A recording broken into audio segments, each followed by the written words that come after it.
In abstract algebra, a branch of mathematics, a monoid is an algebraic structure with a single associative binary operation and an identity element. Monoids are studied in semigroup theory as they are semigroups with identity. Monoids occur in several branches of mathematics. For instance, they can be regarded as categories with a single object. Thus, they capture the idea of function composition within a set. Monoids are also commonly used in computer science, both in its foundational aspects and in practical programming. The set of strings built from a given set of characters is a free monoid. The transition monoid and syntactic monoid are used in describing finite-state machines, whereas trace monoids and history monoids provide a foundation for process calculi and concurrent computing. Some of the more important results in the study of monoids are the Krohn-Rhodes theorem and the star height problem. The history of monoids, as well as a discussion of additional general properties, are found in the article on semigroups. Definition: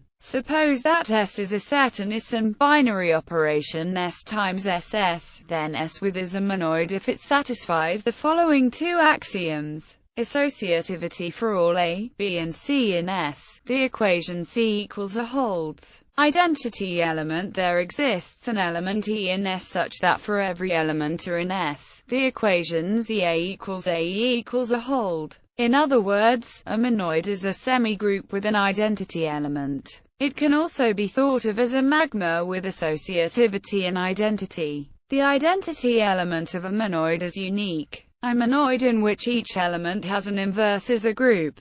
Depending on the context, the symbol for the binary operation may be omitted, so that the operation is denoted by juxtaposition. For example, the monoid axioms may be written and this notation does not imply that it is numbers being multiplied. Monoid structures. Submonoids: a submonoid of a monoid is a subset N of M that is closed under the monoid operation and contains the identity element E of M. Symbolically, N is a submonoid of M if N M, X, Y, N whenever X, Y, N, and E N. N is thus a monoid under the binary operation inherited from M. Generators: a subset S of M is said to be a generator of M if M is the smallest set containing S that is closed under the monoid operation. Or equivalently, M is the result of applying the finitary closure operator to S. If there is a generator of M that has finite cardinality, then M is said to be finitely generated. Not every set S will generate a monoid, as the generated structure may lack an identity element. Commutative monoid: a monoid whose operation is commutative is called a commutative monoid. Commutative monoids are often written additively. Any commutative monoid is endowed with its algebraic pre-ordering, defined by xy if there exists z such that x plus z equals y. An order unit of a commutative monoid M is an element U of M such that for any element x of M, there exists a positive integer n such that x nu. This is often used in case M is the positive cone of a partially ordered abelian group G, in which case we say that U is an order unit of G. Partially commutative monoid: a monoid for which the operation is commutative for some, but not all elements, is a trace monoid. Trace monoids commonly occur in the theory of concurrent computation. Examples: out of the 16 possible binary Boolean operators, each of the 4 that has a two-sided identity is also commutative and associative and thus makes the set false through a commutative monoid. Under the standard definitions, and an XNOR have the identity true while XOR and OR have the identity false. The monoids from an NOR are also idempotent while those from XOR and XNOR are not. The natural numbers, n, form a commutative monoid under addition, or multiplication. A submonoid of n under addition is called a numerical monoid. The positive integers, n, 0, form a commutative monoid under multiplication. Given a set A, all subsets of A form a commutative monoid under intersection operation. Given a set A, all subsets of A form a commutative monoid under union operation. Generalizing the previous example, every bounded semilattice is an idempotent commutative monoid. In particular, any bounded lattice can be endowed with both a meet and a join monoid structure. The identity elements are the lattice's top and its bottom, respectively. Being lattices, Hating algebras and Boolean algebras are endowed with these monoid structures. Every singleton set X closed under a binary operation forms the trivial monoid, which is also the trivial group.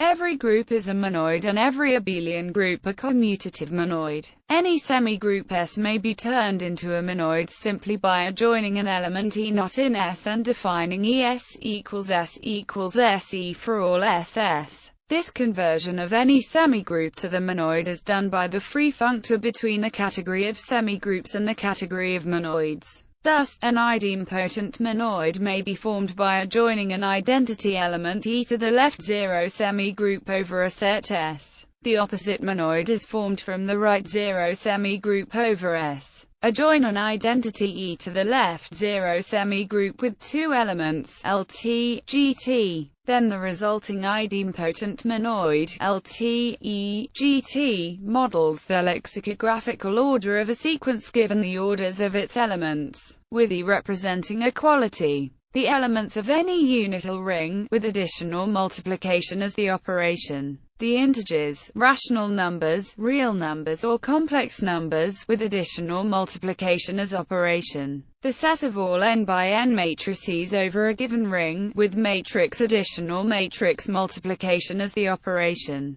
The set of all finite strings over some fixed alphabet sigma forms a monoid with string concatenation as the operation. The empty string serves as the identity element. This monoid is denoted sigma and is called the free monoid over sigma. Given any monoid M, the opposite monoid MOP has the same carrier set and identity element as M, and its operation is defined by x op y equals yx. Any commutative monoid is the opposite monoid of itself. Given two sets M and N endowed with monoid structure, the Cartesian product M times N is also a monoid. The associative operation and the identity element are defined pairwise. Fix a monoid M. The set of all functions from a given set to M is also a monoid. The identity element is a constant function mapping any value to the identity of M. The associative operation is defined pointwise. Fix a monoid M with the operation and identity element T, and consider its power set P consisting of all subsets of M. A binary operation for such subsets can be defined by ST equals ST, SS, TT. This turns P into a monoid with identity element E. In the same way the power set of a group G is a monoid under the product of group subsets. Let S be a set. The set of all functions SS forms a monoid under function composition. The identity is just the identity function. It is also called the full transformation monoid of S. If S is finite with n elements, the monoid of functions on S is finite with n elements. Generalizing the previous example, let C be a category and X an object in C. The set of all endomorphisms of X, denoted E and DC, forms a monoid under composition of morphisms. For more on the relationship between category theory and monoids, see below. The set of homeomorphism classes of compact surfaces with the connected sum. Its unit element is the class of the ordinary two-sphere. Furthermore, if A denotes the class of the torus, and B denotes the class of the projective plane, then every element C of the monoid has a unique expression, the form C equals NA plus MB, where N is the integer 0 and M equals 0, 1, or 2. We have 3B equals A plus B. Let B a cyclic monoid of order n, that is, then for some. In fact, each such K gives a distinct monoid of order n, and every cyclic monoid is isomorphic to one of these. Moreover, f can be considered as a function on the points given by or. Equivalently, multiplication of elements in is then given by function composition. Note also that when n the function f is a permutation of and gives the unique cyclic group of order n. Properties. In a monoid, one can define positive integer powers of an element x. x1 equals x, and xn equals x. X for n greater than 1. The rule of powers xn plus p equals xn xp is obvious. From the definition of a monoid, one can show that the identity element E is unique. Then, for any x, one can set x0 equals E, and the rule of powers is still true with non-negative exponents. It is possible to define invertible elements. An element x is called invertible if there exists an element y such that xy equals E and yx equals E. The element y is called the inverse of x. If y and z are inverses of x, then by associativity y equals z equals z. Thus inverses, if they exist, are unique. If y is the inverse of x, one can define negative powers of x by setting x minus 1 equals y and x minus n equals y, y for n greater than 1, and the rule of exponents is still verified for all n, p rational integers. This is why the inverse of x is usually written x minus 1. The set of all invertible elements in a monoid M, together with the operation, forms a group. In that sense, every monoid contains a group. However, not every monoid sits inside a group. For instance, it is perfectly possible to have a monoid in which two elements A and B exist such that AB equals A holds even though B is not the identity element. Such a monoid cannot be embedded in a group, because in the group we could multiply both sides with the inverse of A and would get that B equals E, which isn't true. A monoid has the cancellation property if for all A, B and C in M, AB equals AC always implies B equals C, and BA equals CA always implies B equals C. A commutative monoid with the cancellation property can always be embedded in a group via the Grothendieck construction. That is how the additive group of the integers is constructed from the additive monoid of natural numbers. However, a non-commutative cancellative monoid need not be embeddable in a group. If a monoid has the cancellation property and is finite, then it is in fact a group. Proof. Fix an element x in the monoid. Since the monoid is finite, xn equals xm for some m greater than n greater than 0. But then, by cancellation we have that xm minus n equals E, where E is the identity. Therefore, xm minus n minus 1 equals E, so x has an inverse. The right and left cancellative elements of a monoid each in turn form a submonoid. This means that the cancellative elements of any commutative monoid can be extended to a group.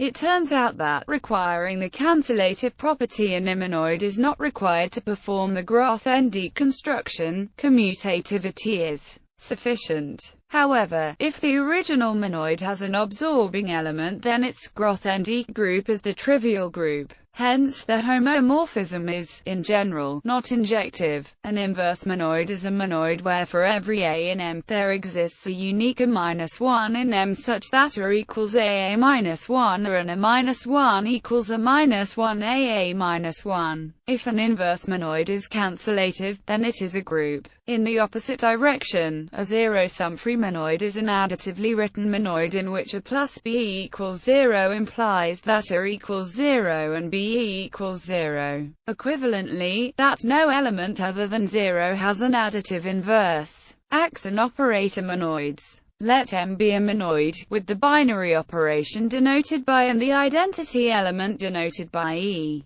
Then AM act as a set X together with an operation M times XX which is compatible with the monoid structure as follows. For all X in X, EX equals X. For all A, B in M and X in X, A equals X. This is the analog in monoid theory of a group action. Right M acts are defined in a similar way. A monoid with an act is also known as an operator monoid. Important examples include transition systems of semi-automata. A transformation semigroup can be made into an operator monoid by adjoining the identity transformation. Monoid homomorphisms. A homomorphism between two monoids and is a function f. Mn such that f equals ff for all x, y and m, f equals n, where m and n are the identities on m and n respectively. Monoid homomorphisms are sometimes simply called monoid morphisms.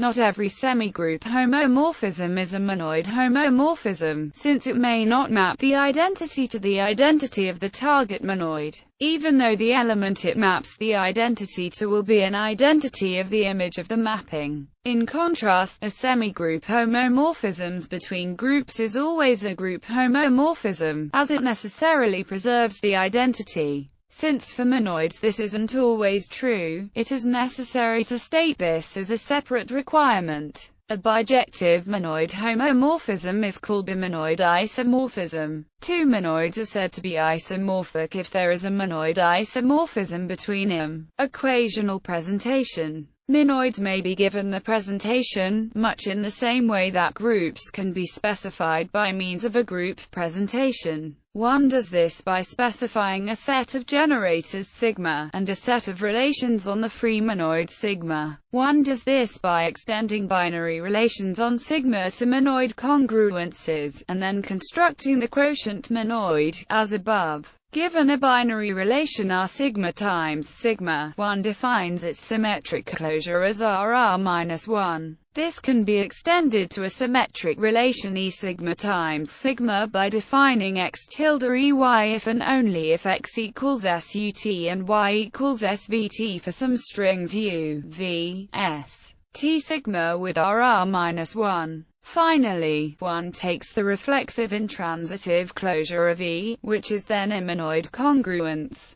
In the typical situation, the relation R is simply given as a set of equations, so that, thus, for example, is the equational presentation for the bicyclic monoid, and is the plactic monoid of degree 2. Elements of this plactic monoid may be written as for integers I, j, k, as the relations show that bar commutes with both A and B. Relation to category theory. Monoids can be viewed as a special class of categories. Indeed, the axioms required of a monoid operation are exactly those required of morphism composition when restricted to the set of all morphisms whose source and target is a given object. That is, a monoid is, essentially, the same thing as a category with a single object. More precisely, given a monoid, one can construct a small category with only one object and whose morphisms are the elements of M. The composition of morphisms is given by the monoid operation.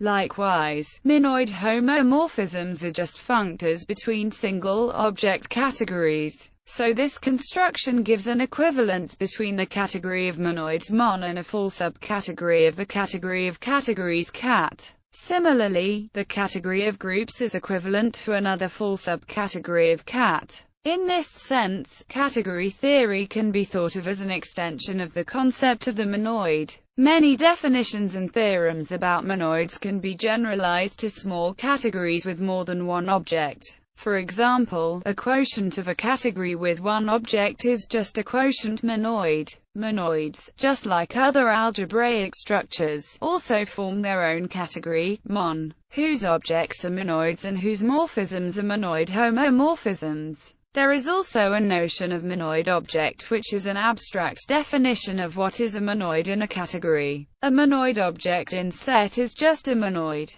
Monoids in computer science. In computer science, many abstract data types can be endowed with a monoid structure. In a common pattern, a sequence of elements of a monoid is folded or accumulated to produce a final value. For instance, many iterative algorithms need to update some kind of running total at each iteration. This pattern may be elegantly expressed by a monoid operation. Alternatively, the associativity of monoid operations ensures that the operation can be parallelized by employing a prefix sum or similar algorithm, in order to utilize multiple causal processes efficiently. Given a sequence of values of type M with identity element and associative operation, the fold operation is defined as follows. In addition, any data structure can be folded in a similar way, given the serialization of its elements. For instance, the result of folding a binary tree might differ depending on pre-order versus post-order tree traversal. Complete monoids.